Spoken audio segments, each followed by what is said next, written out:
All right, so installing a cover lifter on the Caldera Spa. Number one, like we already talked about, you're going to do it on an area where that's the least panel we're going to take off for warranty purposes, which would be topside controls here.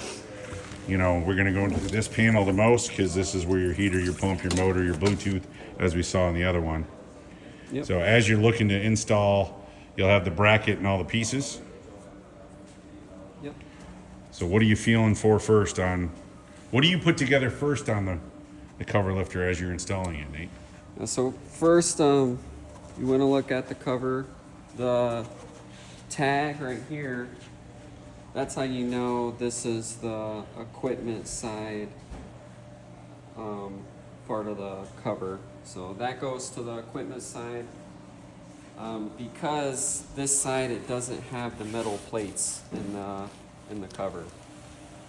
So what he's talking about is reinforcement for where the bracket is going to connect to the cover. Yep. So over here on the side, there will be a metal plate in here. You have to feel around for the top two holes. Once you find those, we always pre-drill them, and then you can screw it in. And once you get those top two in, you do the same thing for the bottom, pre-drill them, and put your two bottom screws in. So what do you find if you don't pre-drill happens? So if you don't pre-drill, a lot of times you'll slip off and actually puncture the cover. It is a little easier on the top because there's actually holes there, but I would still pre-drill it just to be safe. So when that bracket's not there, you'll be able to fill, there are 4 holes. There are only 2. Or 2 holes? Just the top 2 Just holes. the top 2? Yep. So you're going to be able to fill those and put your drill bit right there and push through the 2 holes on the top. Yep. Where the metal bracket is. But on the bottom, it's just metal. So especially on the bottom, you need to pre-drill it out and then put your screws in. You have to so pre-drilling, if the bottom doesn't have the holes, yep. do you want to get the top 2 started? Yep, and then use the guide first. to the bottom 2 to drill through the metal. Yep. So you'll have to connect the top 2 and then drill through the screw hole into the metal on the bottom to make sure it's connected. Yep. You'll do the same on the back pieces. These look a little different, but it's the same exact concept. You want to do your top 2 holes Top 2 first. have drill through, put it in, and then the bottom's metal. Yep. Yep. So you'll do 2 back here, and then the other one on this side. Mm-hmm. So that's the first step that you'll do. And then you can screw these arms in. This arm will already be together. You just have to screw it in with a screw here. So the back bracket. So this will already be loose but on. So you'll screw those 2 things on. And you're not connecting this bottom part yet, right? No. Okay. Just putting this screw in and that's it. Okay. And then from back here, this piece and these 2 arms here come apart in the box. You have to put these 2 bolts in on each side to connect those up. That's Okay. what secures it together. And then the same thing, you'll screw these arms in with these 2 screws. And again, just don't screw it in yet, just let it sit down loosely, just like the arms.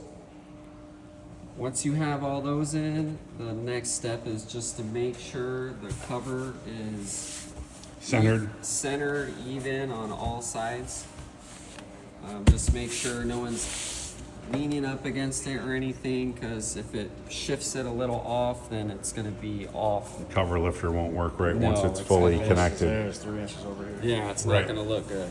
Yep. So make sure it's perfect on all the sides, and then you can go about screwing everything in. So what I do first is I will do my side arms. There is a cardboard cutout in the box, and it has a certain angle the arm needs to be at. Template. Yep, it's a template.